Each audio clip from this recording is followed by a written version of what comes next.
ముఖ్యంగా కొన్ని sensitive booths ను గుర్తించి అక్కడ పోలీస్ ఫోర్స్ సెంట్రల్ బలగాలు పెట్టండి, సిఆర్పీఎఫ్ బలగాలు పెట్టండి అని చెప్పి ఆయా పోలింగ్ స్టేషన్ల వారీగా వివరాలు కూడా ఎన్నికల కమిషన్ కు అందించాం. ముఖ్యంగా మహిళా పోలీస్ అధికారులను, ఆశా అంగన్వాడీ వర్కర్లను అక్కడ డెప్యూట్ చేసి లోపలికి వెళ్లేటువంటి ఓటర్ల ఐడెంటిటీ గుర్తించిన తర్వాతనే ఓటర్లను లోపలికి పంపాలి. అది ఎవరైనా సరే అందరినీ కూడా ఓటర్ ఐడెంటిటీని పోలింగ్ స్టేషన్ బయటనే గుర్తించాలి. వాళ్ళ ఓటర్ ఐడి కార్డ్ మ్యాచ్ అవుతుందా, ఫేస్ తో మ్యాచ్ అవుతుందా లేదా చూడాలి. ఓటర్ ఐడి గుర్తించకుండా ఓటర్లను పోలింగ్ స్టేషన్ లోకి పంపకూడదు. మహిళలను గుర్తించడానికి ప్రత్యేకంగా ఒక కౌంటర్ పెట్టండి. అదొక వాళ్లకు కంప్లీట్ ఒక రూమ్ లాంటిది ఏర్పాటు చేసి అక్కడ మహిళా ఆశా అంగన్వాడీ వర్కర్లు, మహిళా పోలీస్ అధికారులు ఉండి వారిని గుర్తించిన తర్వాతనే పోలింగ్ స్టేషన్ లోకి అనుమతించాలని వ్రాతపూర్వకంగా మేము కంప్లైంట్ ఇచ్చాం. మా దగ్గర ఎంత జోక్ అయిపోయిందంటే ఈ రాష్ట్ర ముఖ్యమంత్రి పాపం ఆయన చెమటలు పడుతున్నట్టునే ఆయనకు ఇవాళ 6 గ్యారెంటీల మీద రివ్యూ పెట్టిండు. నాయన రేవంత్ రెడ్డి, నీకు 2 సంవత్సరాల్లో 6 గ్యారెంటీల మీద రివ్యూ పెట్టడానికి ఎప్పుడు టైం దొరకలేదా నీకు? నువ్వు ఆ రోజు ఎన్నికల ముందు ఏం చెప్పావు? మొదటి అసెంబ్లీలోనే 6 గ్యారెంటీలకు చట్టబద్దత కల్పిస్తామని ఆ రోజు ప్రజల ముందు చెప్పారు. ఎన్ని అసెంబ్లీ సమావేశాలు జరిగాయి, ఎన్ని కేబినెట్ మీటింగులు జరిగాయి, ఏ ఒక్క రోజు 6 గ్యారెంటీల మీద చర్చించకపోతివి. ఇవాళ 6 గ్యారెంటీలు యాదికి వచ్చినాయా నీకు? అంటే నీకు చెమటలు పట్టినాయి.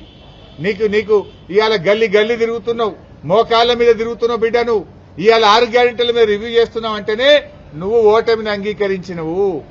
6 గ్యారెంటీల మీద 2 ఏళ్లలో ఎందుకు రివ్యూ చేయలేదు? 100 రోజుల్లో 6 గ్యారెంటీలని ప్రజలకు హామీ ఇచ్చి 700 రోజులు గడుస్తుంటే ఎన్నడూ రివ్యూ ఎందుకు చేయలే?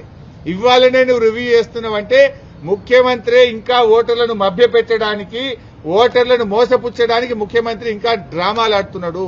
ముఖ్యమంత్రి ఇవాళ ఏ రకంగా దివాలాకోరు రాజకీయాలు చేస్తున్నాడో రాష్ట్ర ప్రజలకు, జూబ్లీహిల్స్ ప్రజలకు అర్థమైతా ఉంది. నువ్వు ఇంకా ఎన్ని డ్రామాలు ఆడినా, ఎన్ని నాటకాలు ఆడినా జూబ్లీహిల్స్ ప్రజలు నిర్ణయించుకున్నారు.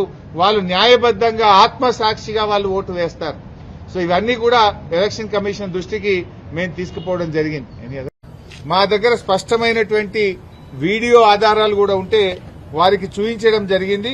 ముఖ్యంగా ఫేక్ ఐడి కార్డులు ఇబ్బడి ముబ్బడిగా ఏ రకంగా ఫేక్ ఐడి కార్డులు తయారు చేశారో ఇప్పుడే వారికి సుదర్శన్ రెడ్డి గారికి, మన రాష్ట్ర ఎన్నికల అధికారికి ఈ వీడియో కూడా చూపించాం.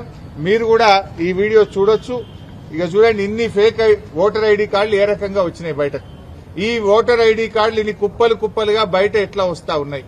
ఇదే కాకుండా ఇంకొక వీడియో కూడా ఉంది, ఫేక్ ఐడి కార్డుల వీడియో. అది కూడా వారి మొబైల్ కు పంపాం, వారికి చూపించాం. చూడండి, కుప్పలు కుప్పలు, గుట్టలు గుట్టలుగా ఫేక్ ఐడి కార్డులు ఈ రోజు బయట ఉన్నాయి. ఈ గుట్టలు గుట్టలుగా ఫేక్ ఐడి కార్డులు ఏ రకంగా వచ్చినాయి, మరి ఎన్నికల అధికారులు, పోలీసులు ఏం చేస్తా ఉన్నారు?